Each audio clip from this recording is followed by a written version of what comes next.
Bienvenidos a una nueva clase de métodos numéricos. Hoy vamos a estar continuando con nuestro estudio de oscilaciones amortiguadas.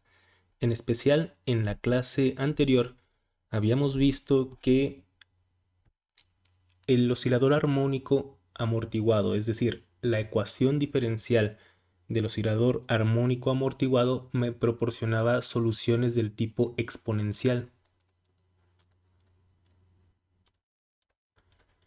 Hoy vamos a ver cómo esas exponenciales se traducen en funciones seno y funciones coseno. Además, vamos a comenzar nuestro estudio del oscilador armónico desde el punto de vista del álgebra lineal. Es decir, vamos a comenzar a formular en términos de matrices y de vectores la ecuación diferencial del oscilador armónico. Y en esta nueva sección de álgebra lineal vamos a utilizar lo que aprendimos acerca del cálculo de eigenvalores y eigenvectores.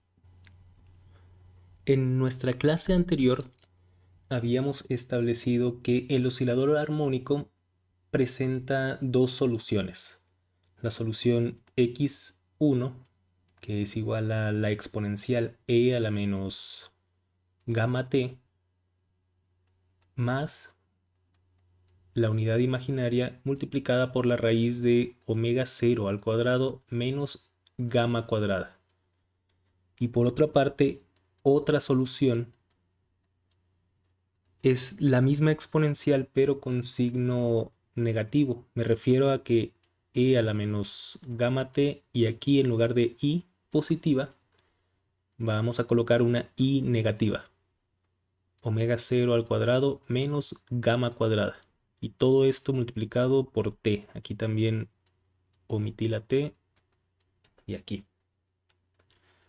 Muy bien, entonces como tenemos dos soluciones a la ecuación diferencial del oscilador armónico, nosotros habíamos establecido que podemos tomar una solución más general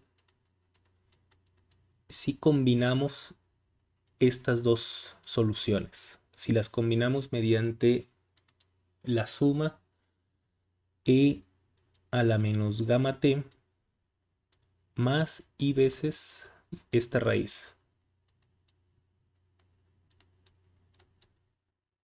más la constante b por esta exponencial.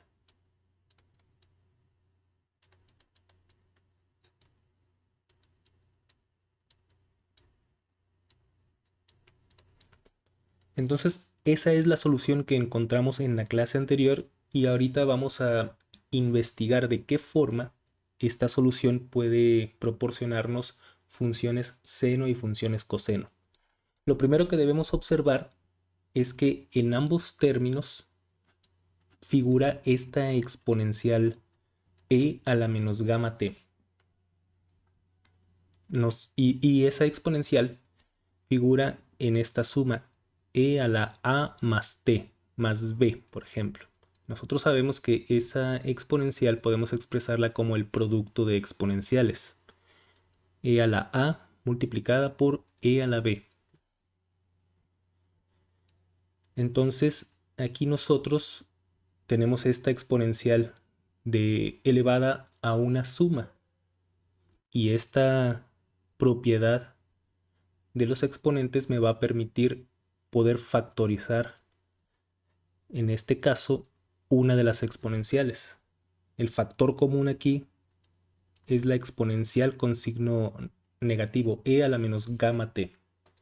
Pues bien, vamos a colocarla al inicio de nuestra expresión, e a la menos gamma t. Todo esto multiplicado por la constante a, e a la i omega 0 menos gamma cuadrada por t, más la constante b por e a la menos i veces la raíz.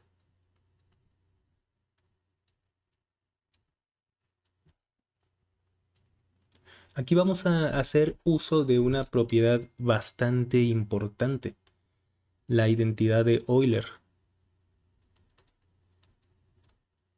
Esta identidad establece que e elevada a la i teta es igual a coseno de teta más i veces seno de teta.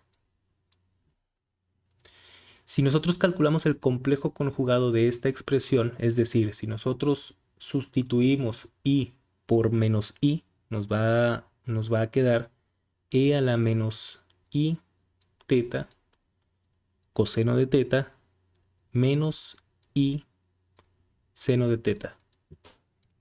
Nosotros vamos a tomar este par de expresiones y las vamos a colocar por acá para hacer algunas operaciones con ellas.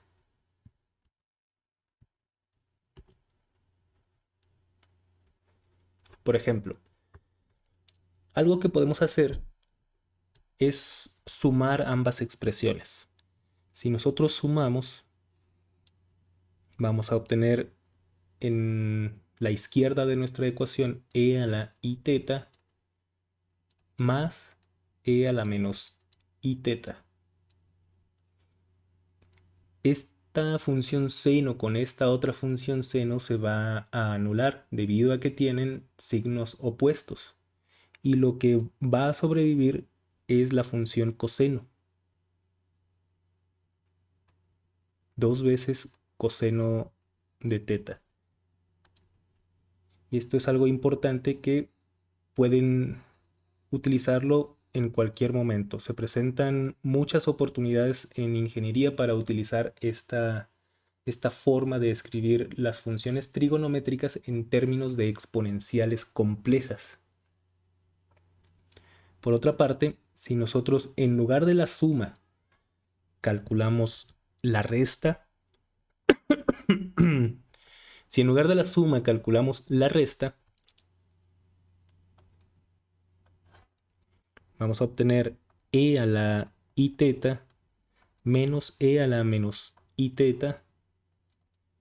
Aquí la resta de coseno menos coseno se va a anular y esta i seno menos i seno nos va a quedar 2 veces i seno. Y aquí tenemos la función seno escrita también en términos de exponenciales complejas.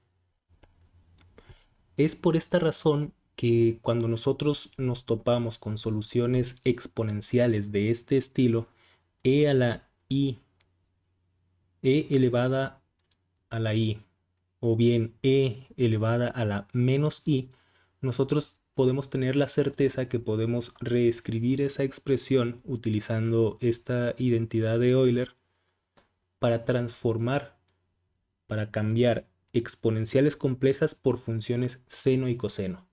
Entonces, con esto en mente, vamos a continuar. Vamos a sustituir estas exponenciales complejas con el objetivo de encontrar expresiones seno y coseno. Pues usando la identidad de Euler, vamos a reescribir esto como e a la menos gamma t. Aquí vamos a escribir un corchete, la constante a, y vamos a escribir esta función exponencial en términos de seno y de coseno. Esto es coseno de esa raíz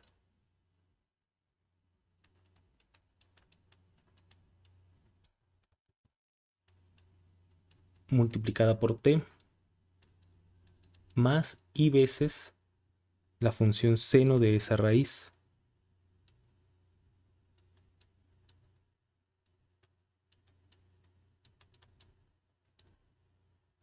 Y ahora tenemos que sumar b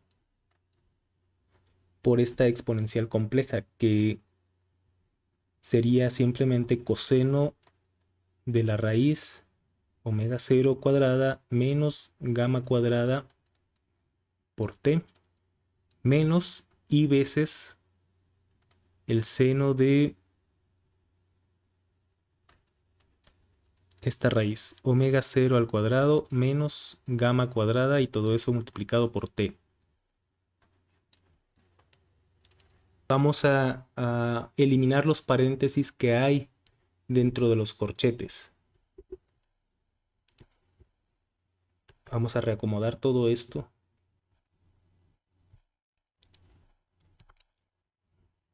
y vamos a eliminar los paréntesis.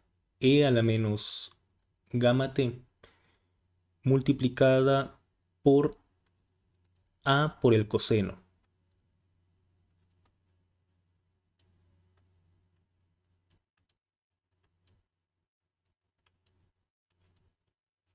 Más a por i por la función seno.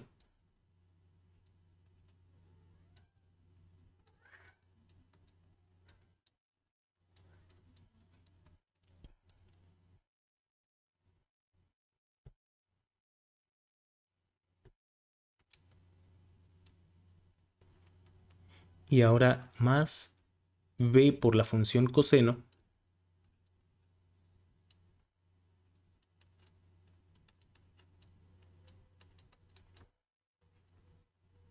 menos b por i veces la función seno.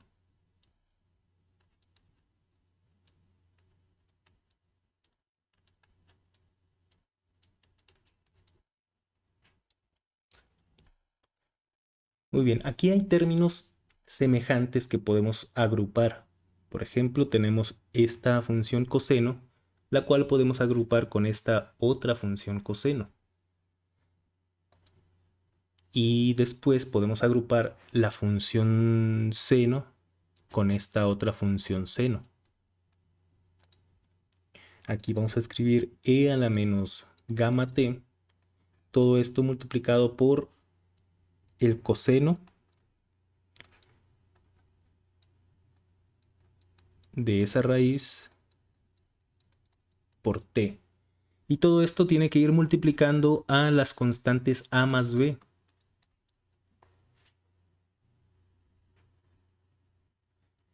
A esto tenemos que añadir más la función seno, seno de esa raíz, omega 0 al cuadrado menos gamma cuadrada multiplicado por t, lo cual tiene que ir acompañando a i veces a más, perdón, con signo negativo, menos i veces b.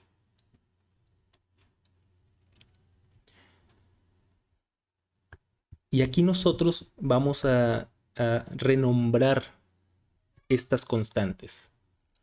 A más b vamos a definirla como la nueva constante c. Y todo esto que está aquí entre paréntesis vamos a definirlo como una nueva constante, la constante d. Ahora, después de estas definiciones, es evidente que la solución del oscilador armónico x de t, en primer lugar, posee un término e a la menos gamma t. Ese término exponencial tiene un comportamiento que ya hemos visto anteriormente. Nosotros sabemos que si graficamos la función exponencial, vamos a obtener una curva que a partir de cierto valor inicial comienza a decaer conforme el tiempo incrementa. Este término es el que se va a encargar de amortiguar nuestra solución. Es el término de amortiguamiento.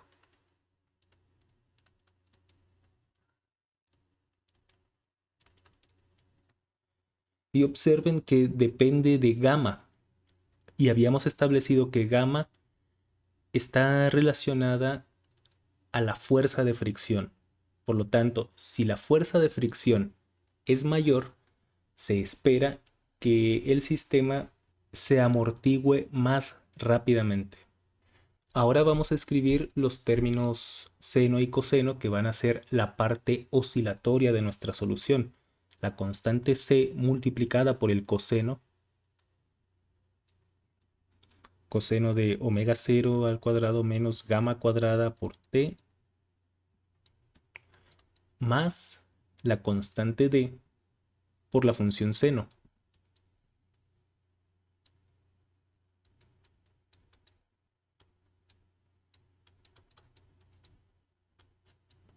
Y toda esta parte que está entre corchetes es la parte que me va a proporcionar las oscilaciones del sistema.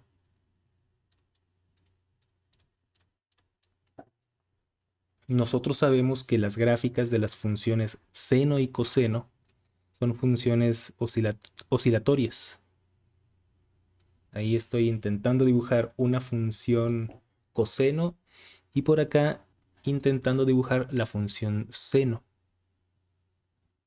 Ambas, les repito, son funciones oscilatorias.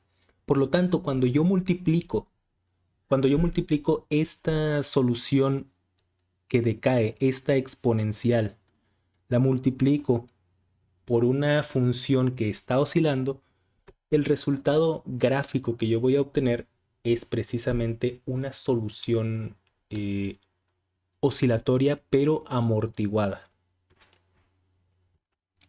Es decir, lo que yo espero obtener como resultado de esa multiplicación es una gráfica como la siguiente. Una gráfica que comienza a oscilar, pero debido al efecto de la exponencial negativa, esa oscilación va a cesar en algún momento. Y aquí podemos dibujar esta línea punteada. Esa línea punteada vendría siendo la exponencial, que funciona como una envolvente de esas oscilaciones. Bueno, ya hemos identificado que esas oscilaciones pues poseen cierto amortiguamiento. Ahora la pregunta es, ¿cómo voy a obtener yo esas constantes C y D? En algún momento tengo que calcularlas. Pues bien, el cálculo de esas dos constantes se da por medio de la imposición de condiciones iniciales. Tenemos que ver la física de nuestro oscilador armónico para poder determinar esas constantes. Vamos a poner un ejemplo, una situación bastante sencilla. Vamos a suponer que tenemos un sistema masa-resorte. Aquí tenemos dibujado el resorte atado a una masa y esta es su posición de equilibrio. Pues nosotros vamos a tomar esta masa y vamos a introducir un desplazamiento.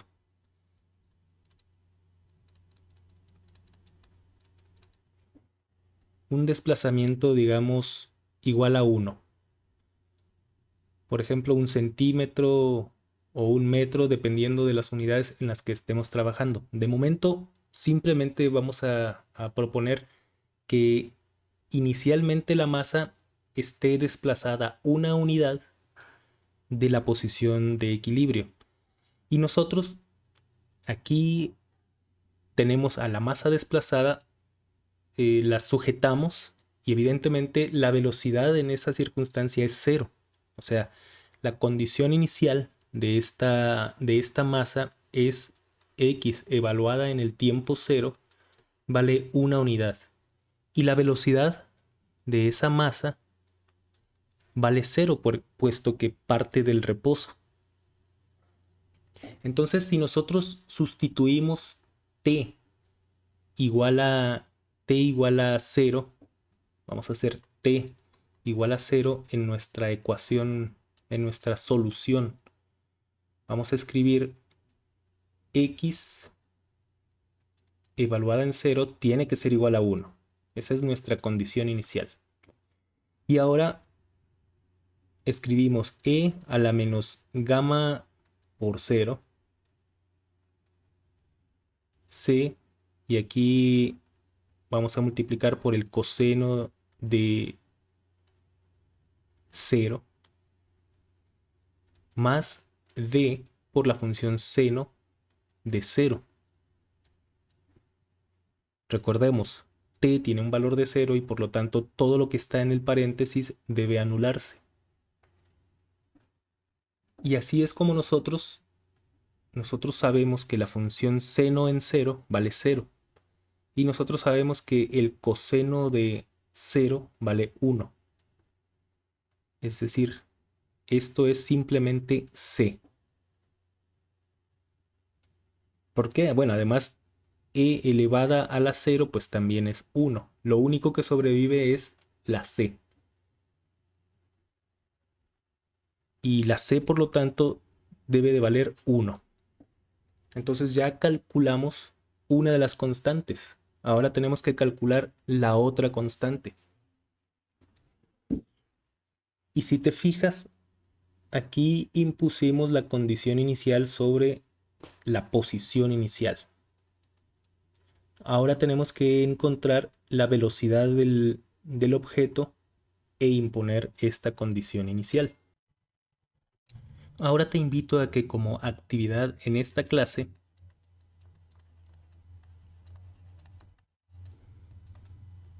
vas a calcular la constante d.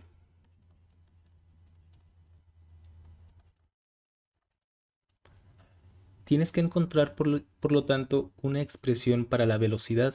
Nosotros sabemos que la derivada de la posición es la velocidad.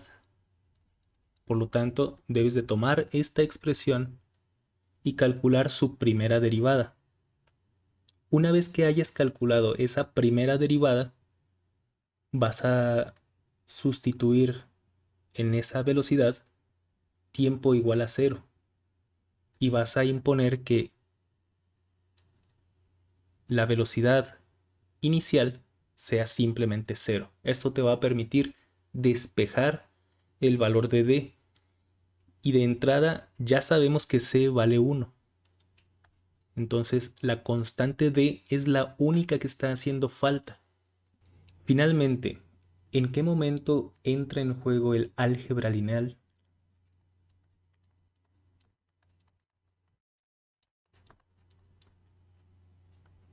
Bueno, las técnicas del álgebra lineal pues, se hacen evidentes cuando nosotros escribimos la ecuación diferencial del oscilador armónico en una nueva forma. A ver, vamos a recordarla. Es la derivada segunda respecto al tiempo más 2 veces gamma, la derivada primera respecto al tiempo, más omega 0 al cuadrado por x igual a 0. De momento vamos a ignorar cualquier fuerza externa. Pues bien, nosotros sabemos que la derivada de la posición es simplemente la velocidad.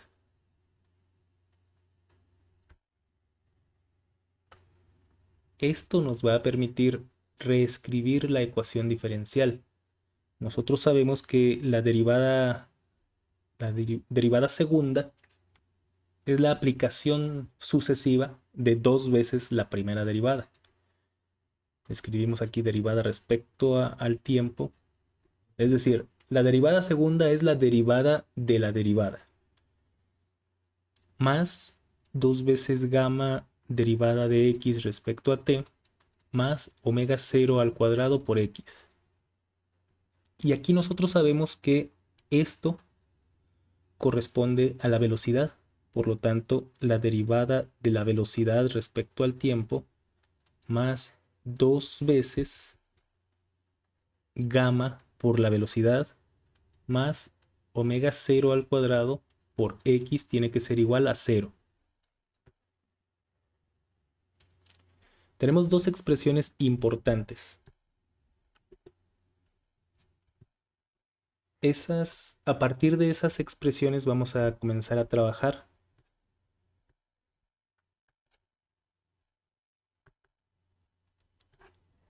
Vamos a hacer un poco de álgebra. En primer lugar, tenemos que la derivada de x respecto al tiempo es igual a la velocidad. En segundo lugar, sabemos que la derivada de la velocidad es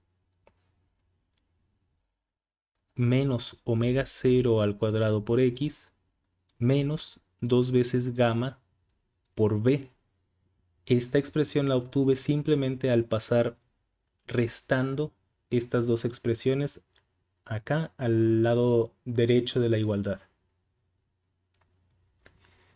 Ahora nosotros podemos compactar este par de expresiones en una sola. Podemos compactarla escribiendo la derivada de x respecto al tiempo y la derivada de la velocidad respecto al tiempo. Lo podemos compactar en un vector columna. Y acá del lado derecho de la expresión vamos a escribir la velocidad y menos omega 0 al cuadrado x menos 2 veces gamma por v. Vamos a tomar esta expresión. Vamos a continuar con nuestro desarrollo, pero ya en términos del álgebra lineal. En términos del álgebra lineal, nosotros podemos definir un vector columna. Ese vector columna vamos a proponer que sea la variable psi, que es una letra griega. Ese vector columna va a ser la posición y la velocidad. ¿Cuánto va a valer la derivada de este vector columna respecto al tiempo? Pues escribimos la operación de derivada y aquí x, y. Y la derivada va a entrar en cada uno de estos elementos. Vamos a escribir dx respecto al tiempo y acá la derivada de la velocidad respecto al tiempo. Entonces ya tenemos identificado este vector columna. Este vector columna en realidad es la derivada de psi respecto al tiempo. Ahora vamos a identificar, vamos a reescribir este término del lado derecho de la expresión en términos matriciales. Vamos a escribir esto.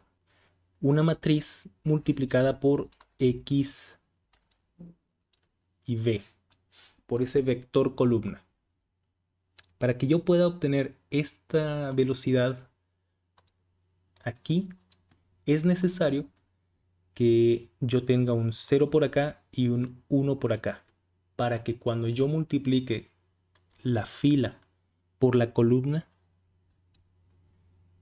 yo tenga x multiplicada por 0 más v multiplicada por 1. Y eso efectivamente me proporciona la velocidad.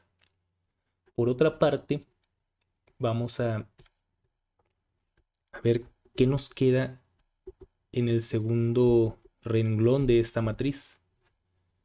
Nuestro resultado tiene que ser menos omega 0 al cuadrado menos 2 gamma.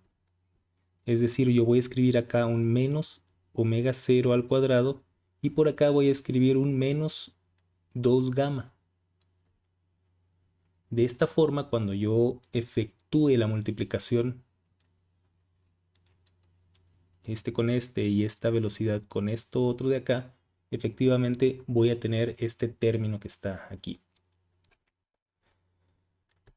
La lección de todo esto es que yo tengo en realidad esta nueva expresión, la derivada de psi respecto al tiempo, igual a una matriz 0, 1, menos omega 0 al cuadrado, menos 2 gamma y toda esa matriz multiplicada por el vector columna. El vector columna xv. Y yo ya sé que xv es psi.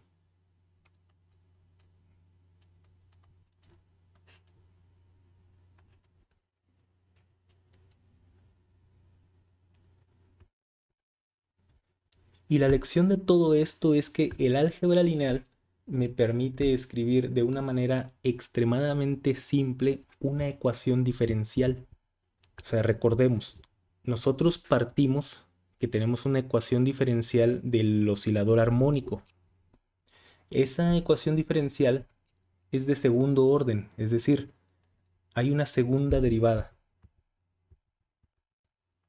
Aquí derivada segunda respecto al tiempo más 2 veces gamma derivada primera respecto al tiempo más omega 0 al cuadrado por x igual a 0.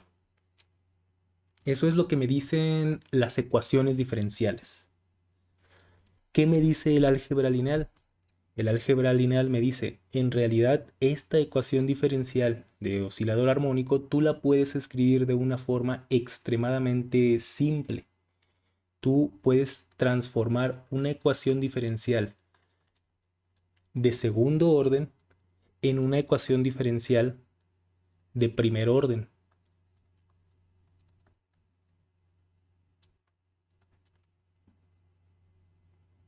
O sea, lo que hemos conseguido es reducir el orden de la ecuación diferencial. Hemos ganado una forma más simple, una estructura más simple de nuestra ecuación diferencial.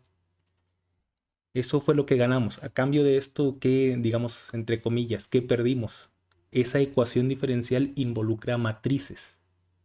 La matriz M vendría siendo 0, 1 menos omega 0 al cuadrado menos 2 gamma. Y el vector psi vendría siendo la posición y la velocidad en forma de vector columna.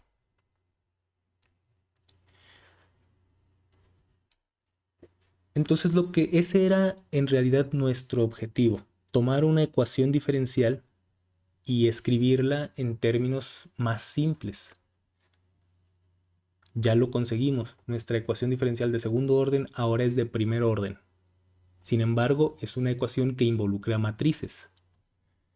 Pero esto es algo benéfico, porque al final nosotros podemos resolver una ecuación diferencial haciendo uso de matrices, pero es que esas matrices nosotros no las vamos a calcular.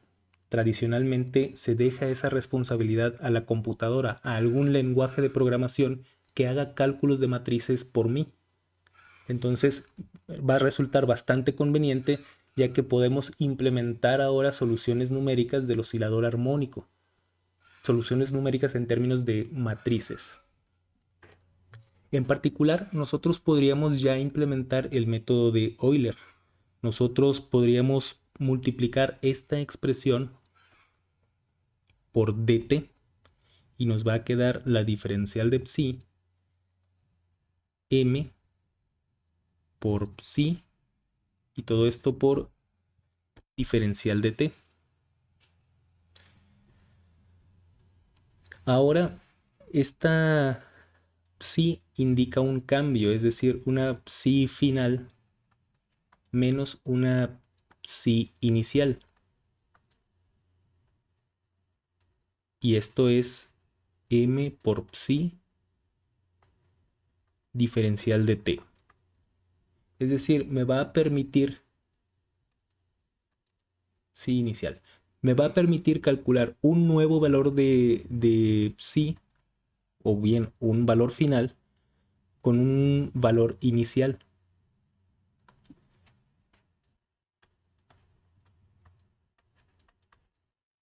Y esto es algo que sí podemos implementar nosotros en una computadora. Bueno, vamos a continuar con nuestro estudio del oscilador armónico en la siguiente clase.